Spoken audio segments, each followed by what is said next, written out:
ಎಲ್ಲರೂ ಮೌನ ಧರಿಸಿದ್ದರು. ಆಗ ಅಂಗದ ಕೇಳ್ತಾನೆ, ತಾತ, ಹಾಗಾದರೆ ನಮ್ಮಲ್ಲಿ ಈ ಸಮುದ್ರವನ್ನು ಹಾರಬಲ್ಲ ಧೀರರು ಒಬ್ಬರೂ ಇಲ್ಲವೇ? ಜಾಂಬುವಂತರಂದರು, ಯಾಕಿಲ್ಲಪ್ಪ, ಅದು ನೋಡಲಿ ಕೂತಿದ್ದಾನೆ. ಮಹೇಂದ್ರಗಿರಿಯತ್ತ ಕೂತು ಏನು ಅರಿಯದವನಂತೆ ಗಲ್ಲದ ಮೇಲೆ ಕೈಯನ್ನು ಹೊತ್ತು ಕುಳಿತಿದ್ದಾನಲ್ಲ, ಆ ಮಾರುತಿ ಅವನೇ ಸಮರ್ಥ. ತಾತ, ಅವನು ಸಮರ್ಥನೆ. ಹೌದಪ್ಪ, ಅವನು ಈಶ್ವರಾಂಶದಿಂದ ಅವತರಿಸಿದವನು.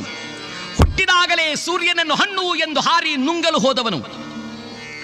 ಹೋದಾಗ ವಜ್ರಾಯುಧದಿಂದ ದೇವೇಂದ್ರ ಒಂದು ಪೆಟ್ಟನ್ನು ಕೊಟ್ಟ, ಅದು ದವಡೆಗೆ ತಾಕಿತು.